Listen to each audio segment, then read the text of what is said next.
Now at 10, Labette Community College celebrates 100 years. We'll take a look at how they celebrated. Plus, Southeast Kansas Humane Society holds a microchip clinic for local cats and dogs. And Watered Gardens in Joplin hosts the 11th annual Empty Bowls fundraiser event. The 4 states' most watched news starts now. Local and state election officials are working to make sure Missouri's seniors and people with disabilities have access to voting locations across the state. This is KOAM News at 10. I'm Elise Noe. Reporter Chris Bryant spoke with a county clerk and the Secretary of State to find out just how accessible voting is for people who need assistance. Whether you need to use curbside voting, braille, or just need help inside the voting booth, local and state officials say no matter the need, they're working to make sure every vote is counted. It's great for children and family members to help other family members to remember to vote. You do have to be a little bit careful because in the end analysis, it's their decision. Missouri Secretary of State Jay Ashcroft says if you need assistance, having that family member in the booth with you comes with some restrictions. To assist you in manipulating the voting machine if you need, or that sort of thing. But the decision about how to vote, what offices to vote for or not vote for, and who or what issues, that is all to be up to the actual registered voter. In Greene County, when it comes to those voters who need assistance, the county clerk says there are 5 centralized voting locations that are all ADA compliant. If someone has a regular polling location they can't normally enter without some challenge, a center polling location is ADA accessible. It's easy to get in and out of, and that allows voters to be able to go in there and cast their ballot. However, the ease of accessibility doesn't end there. If someone has a problem filling out a regular ballot in terms of being able to fill in the oval, we have the accessible voting equipment, and so what they can do with that is they can use the touch screen to fill out their ballot. It also has an audio option in which they can put on the audio, and there's actually a controller where they can work through it, so if they have visual problems or they're not able to see, they can fill out their ballot that way. Secretary Ashcroft says call immediately if you have a concern. If you see something that you think is incorrect, inappropriate at a polling place, be it with your parents or anybody else, you should feel free. And I would hope you would kind of feel a responsibility to call the local election authority, to call us, because you're helping make sure if there is something inappropriate going on, that it doesn't continue and it doesn't happen to anyone else. Meteorologist Sam Lane joins us for a first look at weather. All right, thank you very much, Elise. It's been a beautiful day across the 4 states. Radar right now, I know it looks like a lot of rain on the radar, but actually this is moisture in the atmosphere. And that's because of all the rain that we had last night, especially up in the northeastern sections of our viewing area where several inches of rain fell, almost 4 inches near Girard, over 5.5 near Lamar, 6 inches south of Greenfield, and also in eastern Lawrence County, another swath of heavy rain down in northeast Oklahoma with around 4 inches near Veneta, 3.2 south of Miami, and around 3.5 near Jay, and 4 inches in northwestern Arkansas. And all that rain is going to create some dense fog later on tonight. It also helped wash out some of the pollen, 2.9 today, tomorrow 6.2. Most of that ragweed chenopod, and now some sagebrush. As I mentioned, we're going to be looking at some dense fog in the morning, especially in some of those sheltered valleys with temperatures in the upper 50s. And then by the time they head home from school, we're going to be looking at partly cloudy skies with a high of around 82 or 83 degrees. Foggy Monday morning. Nice week ahead, though, and above normal temperatures with dry conditions. And I'll tell you more about that coming up in weather in just a little bit. Elise? Thanks.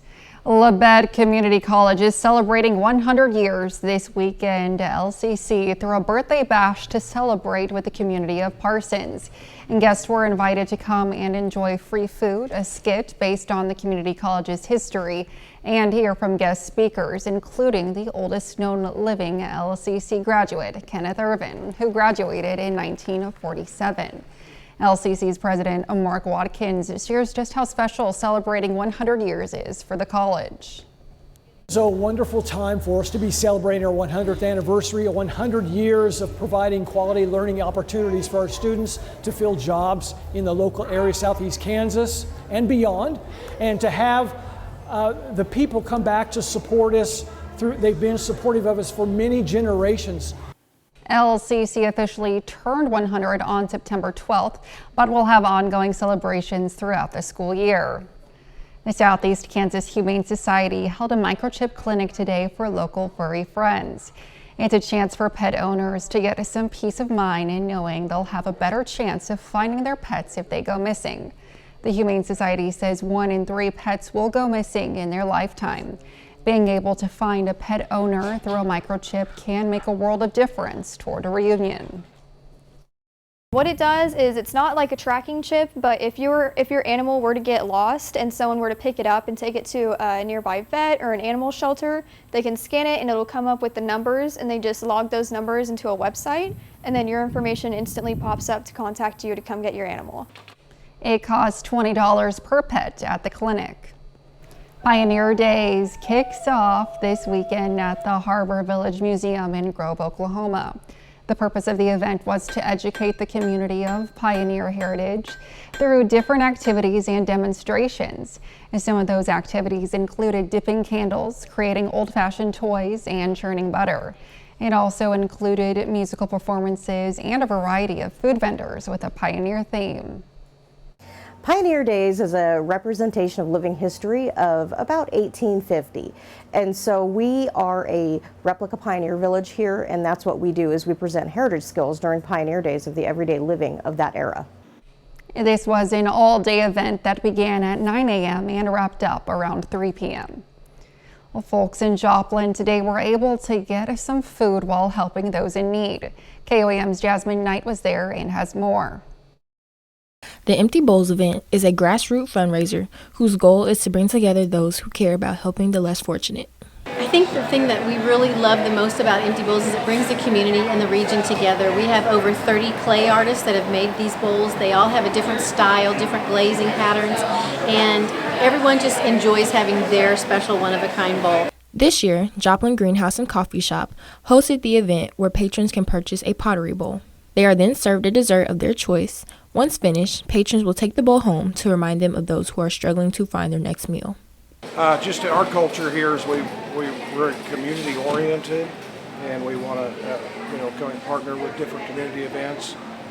So it's just kind of what our customers, our staff have always been accustomed to. Over 15 different restaurants and bakers, they all donate their time to whip up some tasty treats for the event, with proceeds going towards organizations that feed the hungry, including Mission Joplin, We Care for the 4 States, Water Gardens, and Hope Kitchen. And every bowl purchase provides 15 meals to feed the local hunger population. All bowls are made by regional clay sculptors. There was also a raffle of their various bowls on display. So the bowls are all microwave and dishwasher safe, which is a huge selling point. It's not something that you can just look at and maybe use it occasionally. We encourage our customers to eat their cereal, eat their popcorn, eat their chili out of their bowls, and just enjoy them every day. They're very durable and they're beautiful, one-of-a-kind pieces. So if you're looking to make a difference, try purchasing a bowl. Reporting in Joplin, Jasmine Knight, KOAM News. For more information about the event, you can go to our website, KOAMnewsnow.com. Sunday Fun Day was full of relaxation today as Kaltoy Winery hosted a yoga and wine session. Attendees learned different ways to process emotions, thoughts, and ease stress through various yoga poses and techniques. The event ended with community time as a way to get to know other yoga enthusiasts in the area. Well, it's really a pretty good time for primarily ladies that are in there, and after they get done going through all their exercise, and then they can have a glass of wine afterwards. It seems to fit very well. We've done this for years. This session today was both family and pet friendly. Coming up, the Hollywood strike may be approaching the end as WGA and studios resume talks today. Plus, President Biden plans to join the UAW strike next week. We'll have the details. The ongoing strike between Hollywood writers and the studios could be nearing the end. The WGA and the association representing the studios are set to resume talks today, and industry trades report they are close to a deal. CBS's Bradley Blackburn has more on where things stand. There is no Hollywood ending yet, but the stage is set for a potential deal between the Writers Guild of America and the Hollywood studios. Late Saturday, the two sides issued a short joint statement saying they'll meet again Sunday. We're hearing that they're close, but that perhaps not as close as some of the press reports, which have suggested that it's all down to the drafting by the lawyers. Variety and other trade publications report the studios have presented their best and final offer for a new 3-year contract. It comes after 4 days of negotiations that reportedly included the heads of Disney, Warner Brothers Discovery, Netflix, and Universal. This was not the point they wanted. They thought they were going to, I think on both sides, thought pretty much they're going to have this over by Thursday. It dragged a little bit into Friday. Now it's dragged further. The writers' strike started in May and actors joined in July, with SAG-AFTRA launching its own strike. Together, they have frozen the entertainment industry. For writers, sticking points come down to residual pay, staffing in writers' rooms, and the use of artificial intelligence. I do hope that I can get back to work and that it's over soon, but only with a fair contract. These demands look at a world that has changed dramatically over the past decade, an industry that's changed dramatically. Hollywood insiders say a deal with writers could help pave the way for actors. The Screen Actors Guild has said the studios will not meet with them to negotiate. Bradley Blackburn, CBS News, New York. The auto workers' strike has expanded to Southern California. The United Auto Workers Union expanded the strike at GM and Stellantis facilities, but not Ford. A small group of picketers were outside the Ontario warehouse yesterday afternoon. The Southern California workers joined the 13,000 workers who went on strike last week. The union says it's been making progress with that company. President Joe Biden is planning on joining the picket line with auto union workers on strike in Michigan. President Biden posted on social media he is heading to Michigan Tuesday to, quote, stand in solidarity with the men and women of UAW as they fight for a fair share of the value they helped create. The announcement came just hours after UAW President Shawn Fain invited President Biden to join the picket line. A little later, the Kansas City Chiefs took on the Chicago Bears today at Arrowhead. We'll have the highlights. We're also going to take a look at the forecast, which looks pretty good for the work week. I'll have all the details when we come back.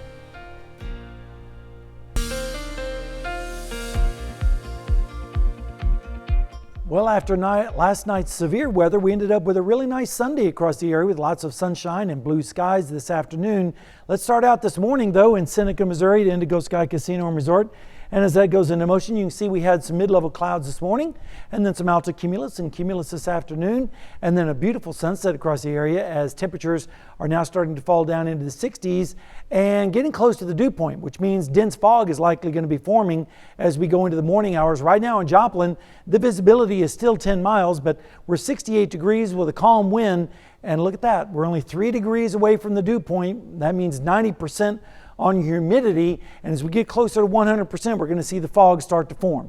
Right now, radar is all clear across our area, nothing like what we had last night at this time. And you can see in our fog tracker, we are expecting visibilities to drop down to 0 across northeastern Oklahoma, where that one swath of heavy rain occurred, and also up to the north and east. So where the really heavy rain occurred last night, that's where the best chance of really dense fog will be. But we'll see dense fog across southeastern Kansas as well and southwestern Missouri in the morning. So make sure your beams are on the low and give yourself extra time. Temperatures are going to be nice the next few days, and also rain chances are going to be pretty close to 0 across the area. And speaking of temperatures, they're dropping down into the upper 60s right now, 65 in Iola, same thing in Chinook. And for our friends in Nowata, it's currently 71. And down in Bentonville, they're currently sitting at 69. Dew points are in the 40s up to the north and 50s, and then you get into the real moist air down across our southeastern counties with dew points in the 60s. And again, that's why we're going to be expecting the dense fog. Here's the storm system that caused all the mess yesterday, now pulling up into southern Canada and the Great Lakes area. We're going to be under the influence of high pressure for the next several days as a big storm system will start organizing on the west coast, but that's going to take its sweet time getting here. It won't get here until about the middle part of next week. So in the meantime, we're going to be looking at temperatures tonight in the upper 50s to lower 60s with that dense fog and light and variable winds. Then as we go into tomorrow afternoon, pretty nice. Temperatures in the upper 70s and lower 80s with light and variable winds. And then as we go into Tuesday morning, dense fog will start to be a little bit more limited, especially down to the south and east with lows in the 50s and southwesterly winds. Then on Tuesday afternoon, another great day with temperatures in the low to mid 80s with a few clouds around. And then as we go into Wednesday morning, south winds will start to make lows a little bit warmer, generally in the 60s across the area. And over the next 7 days, we're going to be dry pretty much all week with temperatures in the 80s and lows in the 60s. As we head towards next week, that's when the next chance of showers starts to come in as we head towards Wednesday. But in the meantime, it's going to be pretty nice around here. Chamber of Commerce weather is what we call it. Is that what you call it now? Yeah, it Yep. looks good to me. No complaints here. All right. Thanks, Sam. Coming up in sports, here what the quarterback and head coach have to say about Pittsburgh State's win on Saturday. Plus, the Kansas City Chiefs had a special guest attend their game this afternoon. We'll have the highlights from all the action next in sports.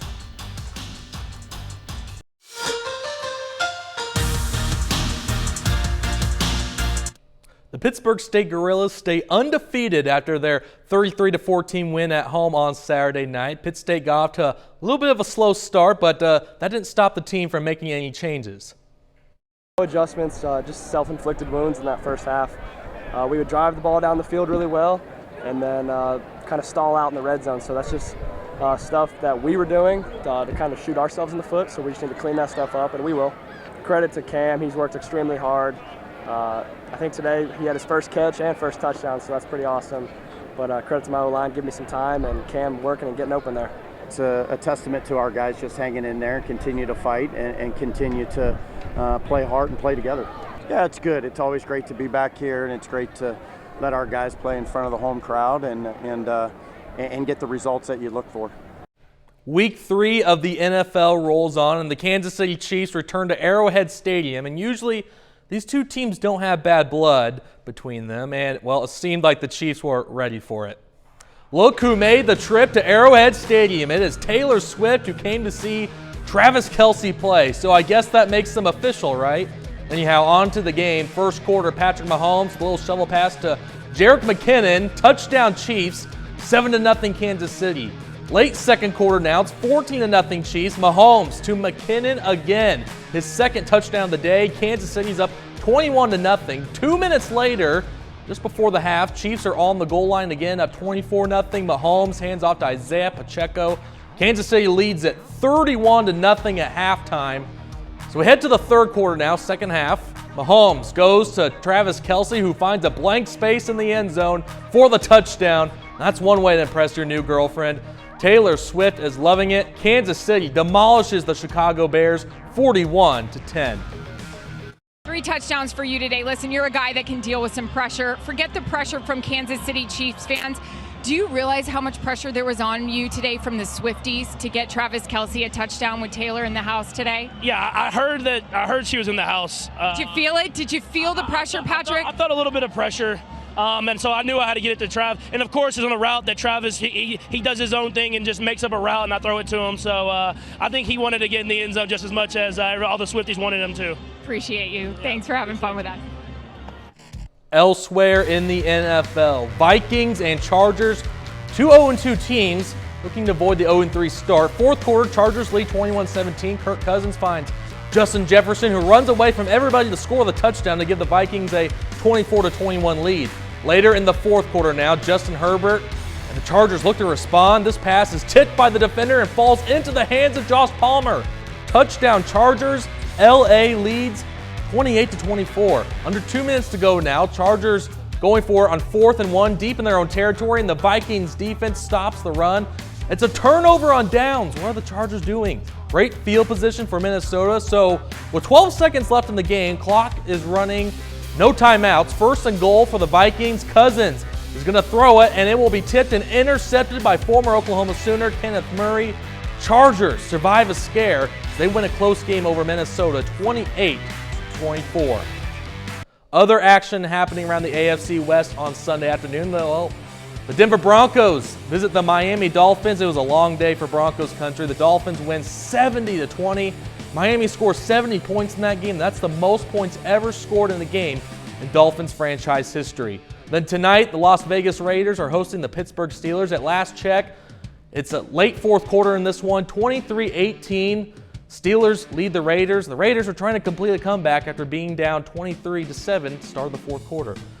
Well, like many of you, probably a lot of fans have given up on the Kansas City Royals this season, but all of a sudden, they've quietly won 9 of their last 10 games entering Sunday. Kansas City wins again this afternoon. The Royals sweep the Houston Astros with a 6-5 win on Sunday. Don't look now, but the Royals have won 6 straight games. Kansas City's back on the road this Tuesday at Detroit. St. Louis Cardinals, meanwhile, are just trying to limp to the finish line like the Royals. Only one more week left of the MLB regular season. Cardinals lose this one on Sunday afternoon to the San Diego Padres 12-2. That'll be the sports. We'll be right back right after this. It's one of the biggest music shows of the year, the big Super Bowl halftime show, which we now know will be featuring Usher. Today, the National Football League and Apple Music confirmed that Usher will be headlining Super Bowl 58.